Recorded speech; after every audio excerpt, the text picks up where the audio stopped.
Welcome to square 8. We got our yarn here. It's 12 wraps per inch. And we got our needles that are trusty 3.5 millimeter US number 4s. And we're going to be doing the back loop ribbing, or an introduction to back loop knitting and purling. So go ahead and section off a bit of tail.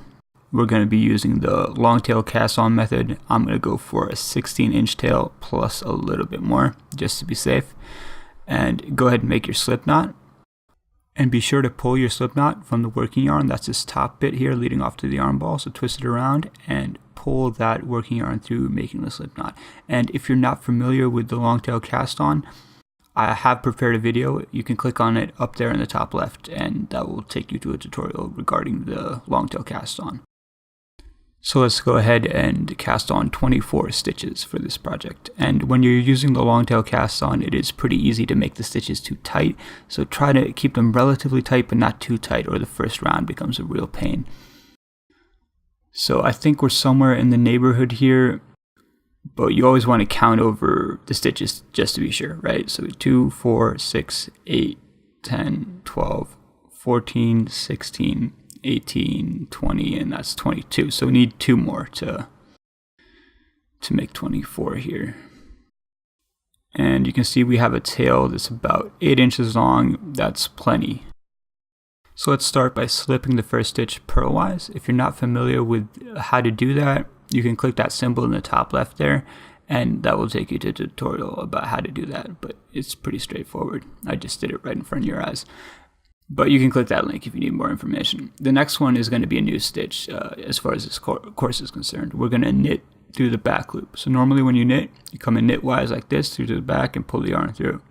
Instead, we're going to go in purlwise, but still through to the back, and then just pick up that working yarn and pull it through to the front. And that's knitting through the back loop. But yeah, you can click that video in the top left as well if you want more information about that.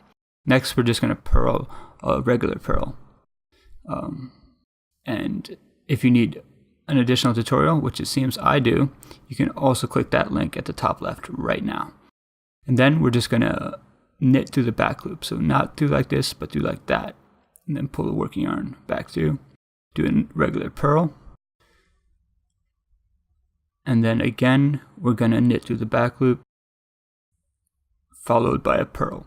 So that's going to be our repeat for this row. We're going to knit through the back loop and then purl, knit through the back loop and then purl, and just keep on doing that all the way till the end of the round. So here we are at the end of the round. We have a few stitches left, so we're going to knit through the back loop and then not split the yarn, obviously, and then purl. Oh, these last two on the first row are always a bit tricky. Just bear with me for a second here while I get this on. Yeah, okay. And then always purl the last stitch as well to give us that nice even edge there. So that's the first row completed. So now we're going to turn the work around.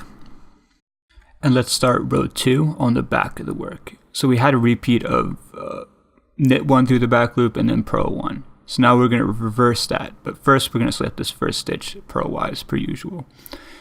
But reversing that means that this first stitch, instead of a purl, is going to be a knit, right? Because we're on the back of the work.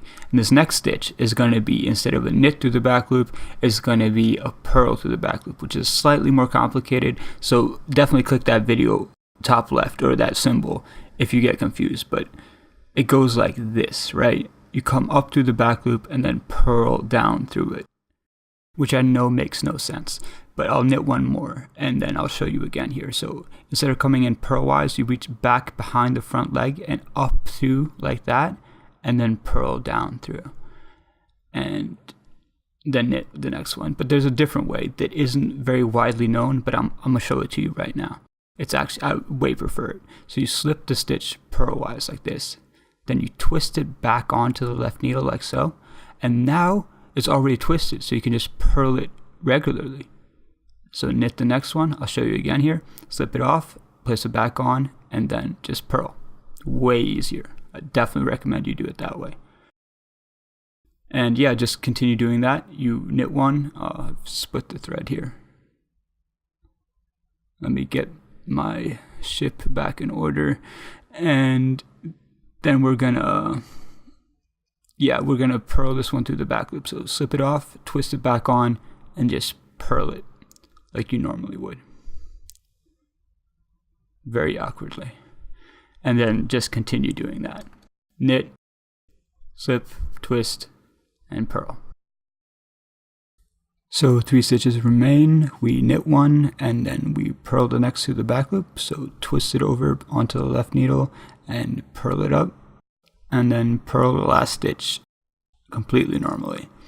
And all you got to do in this exercise is repeat those 2 rows, and that'll give you the back loop ribbing.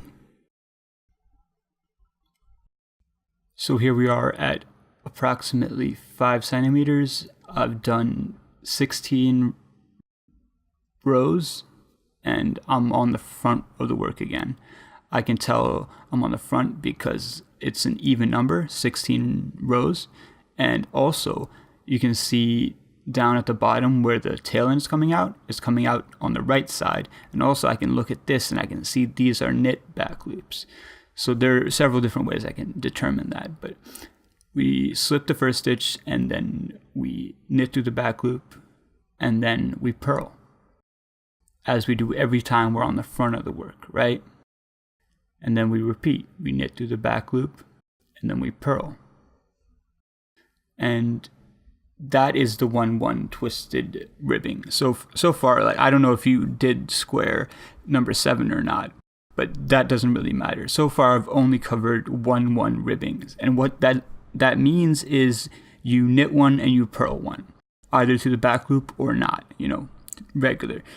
But you can do ribbings in an infinite amount of different renditions, right? You can knit 2, you can purl 2. You can knit 4, and then you can purl 1 and repeat that. Or you can do an offset, like you can knit 3, purl 2, knit 2, purl 1, and then repeat that larger pattern, And I really want to hammer it home, like the infinite possibilities are indeed infinite. And this is just one, and like for me to cover them all is impossible. What's important is the concept. So now we're turned around and we're on the back of the work. As you can see, this kind of looks more like a regular 1-1 ribbing because the purls are sort of hidden in between the ridges of the knits. So you can see this is a knit here. So we're going to knit that after slipping the first stitch purlwise.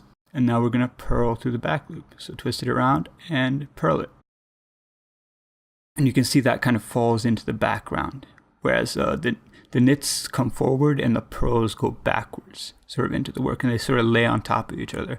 And that's how you get that scrunchy effect, because they're sort of occupying the same space, like kind of on top of each other. They get shuffled behind each other. And this is used in cuffs, in hats, anything that sort of needs to mold to a shape, that isn't just flat. Anything that needs to hug a form. Understand? And it also gives like a sort of an elastic property, so it will keep your socks on, for instance, keep them from slipping down. That's the beauty of this. That's sort of the physical application of this type of stitch. But you can see here, it's probably faster to do the back loop purls with the twist motion. Like, I highly recommend that method over the kind of reaching back around the front leg type scenario, especially if you're doing more than one stitch in the back loop, which we're going to get to relatively soon, the decreases. But yeah, first I want to like sort of give you a fundamental understanding of the application of the knit and purl stitches and their variants and ways of making different textures. You can see here, like, the texture is a lot tighter. It sits more snugly, and it kind of has like this more lacy aesthetic.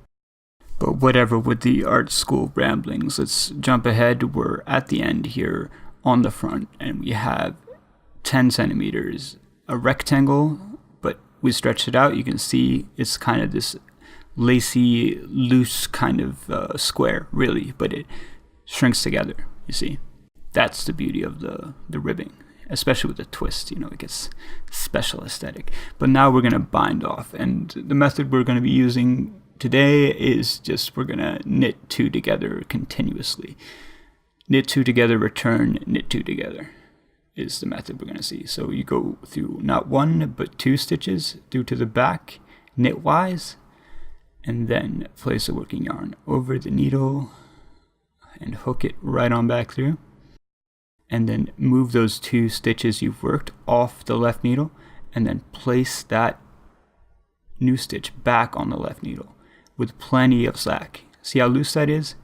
You want it real loose, looser than you think you should, right? And then just do it again. Place it back on, go through that one and the new stitch.